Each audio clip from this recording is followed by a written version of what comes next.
सामयिक चर्चा में आज आप सुनेंगे संसद में पारित हुए जन विश्वास प्रावधान संशोधन विधेयक 2026 के खास पहलुओं पर डॉक्टर राम मनोहर लोहिया विश्वविद्यालय के एसोसिएट प्रोफेसर कुमार स्कंद पांडे से खास बातचीत। वार्ताकार हैं आकाशवाणी संवाददाता तनवीर फातिमा।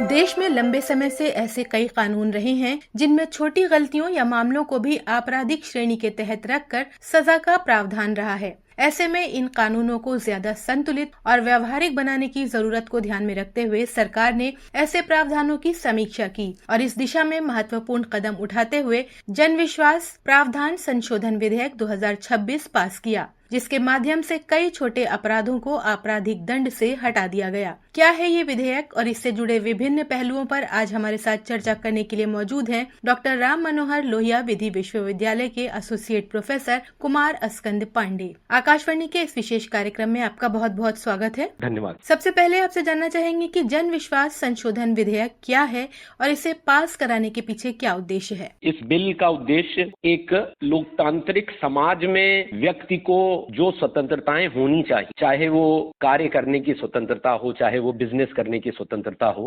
उस स्वतंत्रता को किस प्रकार से और संरक्षित किया जा सके, ये एक जो कई उद्देश्य हैं उनमें से एक उद्देश्य है। क्योंकि हम ग्लोबलाइजेशन के जमाने में रह रहे हैं तो निश्चित तौर पर भारतवर्ष में अब ऐसे उद्यम हैं जिनमें न केवल भारत के उद्यमी और भारत की कंपनियां काम करती हैं बल्कि विदेशों के विशेषज्ञ कंपनियां भी काम करती हैं। तो निश्चित तौर पर जिन कानूनों में परिवर्तन किया जाना है उनमें से बहुत सारे ऐसे कानून हैं जो भारत की स्वतंत्रता के पूर्व के कानून। निश्चित तौर पर उस समय की परिस्थितियां अलग थीं, औद्योगिकरण भारतवर्ष में उस रूप में नहीं था जिस रूप में आज है। तो निश्चित तौर पर ये कानून जो है जिसको हम कहते हैं कि समय की जरूरत के अनुसार पुराने कानूनों में संशोधन करके और उसको अधिक जन उपयोगी और भारतवर्ष को एक बहुत प्रमुख रूप से एक आर्थिक महाशक्ति बनाने की दिशा में एक अभिनव प्रयास। जी सर, इसमें ये कहा गया है कि इसमें डीक्रिमिनलाइजेशन की बात करी गई, यानी गैर अपराधीकरण। तो जो अपराध की श्रेणी से जिन्हें बाहर किया जाएगा वो किस श्रेणी के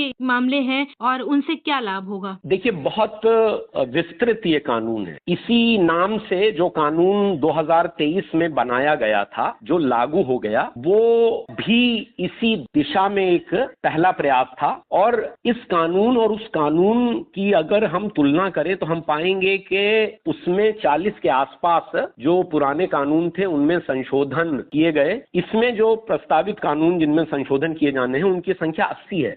अब ऐसे बहुत सारे कार्य हैं जिनको इन कानूनों में अपराध घोषित कर दिया गया था और उसके लिए 6 महीने से लेकर के और 2 साल 3 साल तक की सजा तक का प्रावधान था, जिसको हम डीक्रिमिनलाइजेशन कहते हैं। वह एक बहुत आवश्यक कानूनी सुधार है। कारण उसका यह है कि जब कोई कार्य अपराध के रूप में घोषित कर दिया जाता है तो निश्चित तौर पर उसके जो परिणाम होते हैं उसको वह कार्य करने वाला व्यक्ति न केवल तात्कालिक रूप से बल्कि पूरी जिंदगी जो है वो भोगता है, जिसको हम स्टिग्मा कहते हैं। वो स्टिग्मा भी अटैच होता है और वो कार्य ऐसे नहीं है जिनको सामान्य रूप से अपराध कहा जाए। जी, जैसा कि आपने कहा सर कि जुर्माना अब लगाया जाएगा।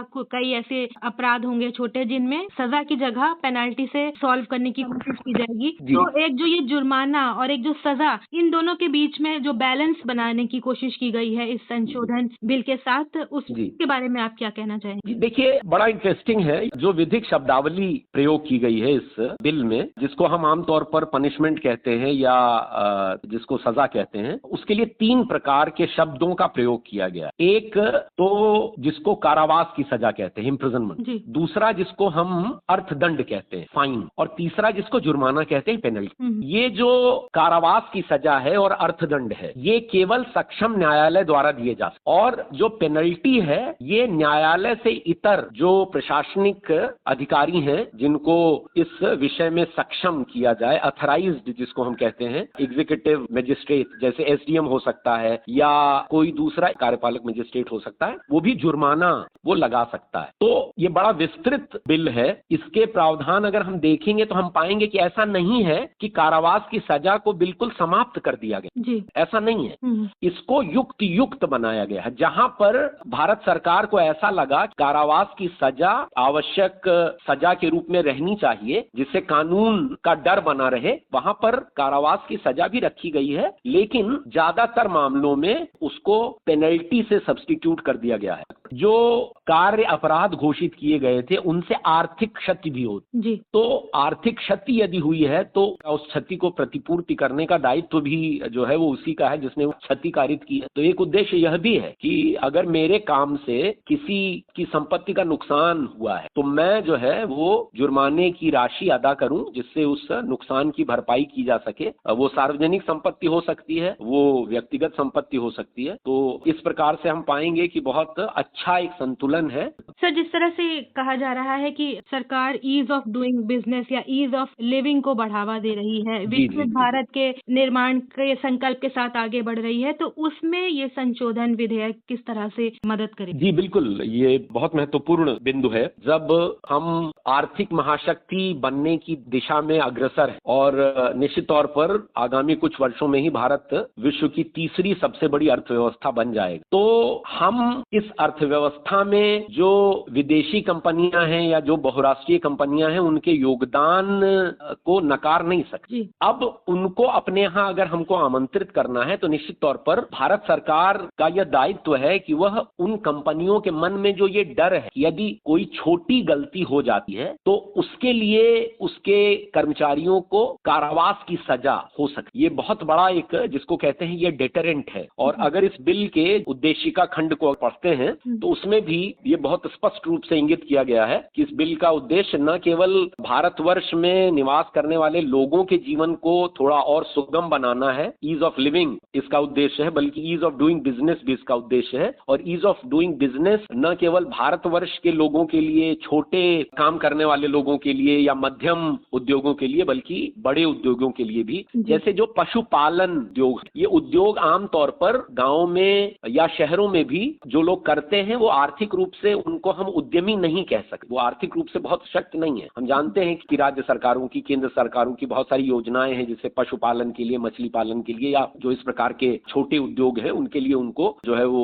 ऋण भी प्राप्त होते हैं। साथ ही साथ कुछ ऐसे कार्य हैं भारतवर्ष में जिसमें हमको विदेशी निवेश की आवश्यकता है। तो हम पाएंगे कि न केवल यह बिल उन छोटे उद्यमियों की जो चिंताएं हैं, जो उनके कंसर्न्स हैं, उनको एड्रेस करता है, बल्कि जो मल्टीनेशनल कंपनियां हैं उनके जो कंसर्न्स हो सकते हैं उनको भी एड्रेस करता है। और निश्चित तौर पर भारतवर्ष को एक आर्थिक महाशक्ति बनाने की दिशा में ये बिल एक आधार तैयार करेगा। सर, एक आखिरी सवाल आप पूछना चाहूँ कि इस बिल के आने से न्यायपालिका पर जो बोझ है, जो कोर्ट्स में बहुत पेंडिंग मामले रहते हैं और जिनको सुनवाई होती रहती है लेकिन वो लगातार चलते रहते हैं, उस पर न्यायपालिका पर बोझ को कितना कम कर सकेगा? जी, बहुत हद तक। इसलिए क्योंकि मैंने पूर्व में जैसा इंगित किया कि यदि किसी कानून में कारावास और अर्थदंड का प्रावधान, तो इसका तात्पर्य ही यही है कि ऐसा कारावास और अर्थदंड जो है वो केवल सक्षम न्यायालय द्वारा दिया जाए। और चूंकि ये बहुत छोटे छोटे मुकदमे होते हैं तो बहुत बड़ी संख्या में होते हैं, और अब जब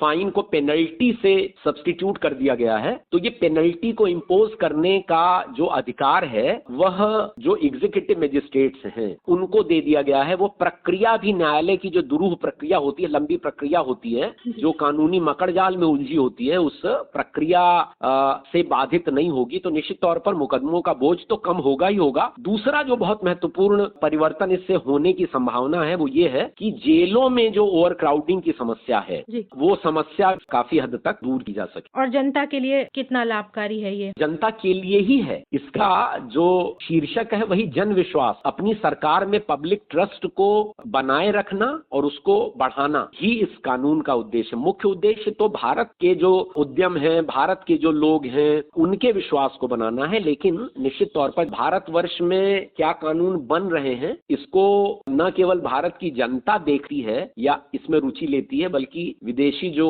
उद्यमी हैं, विदेशी जो कंपनियां हैं, बहुराष्ट्रीय कंपनियां, वो भी देखती हैं कि किस प्रकार के कानून बन रहे हैं। जहां पर ईज ऑफ डूइंग बिजनेस को लेकर के सरकार जो है वो कंसर्न है, वहां पर निश्चित तौर पर फॉरेन इन्वेस्टमेंट्स का फ्लो ऑटोमेटिकली जो है वो बढ़ेगा। हमसे बात करने के लिए बहुत बहुत शुक्रिया सर। आपका भी बहुत बहुत सामयिक चर्चा में आज आपने सुना संसद में पारित हुए जन विश्वास प्रावधान संशोधन विधेयक 2026 के खास पहलुओं पर डॉक्टर राम मनोहर लोहिया विश्वविद्यालय के एसोसिएट प्रोफेसर कुमार अस्कंद पांडे से खास बातचीत। वार्ताकार थी आकाशवाणी संवाददाता तनवीर फातिमा।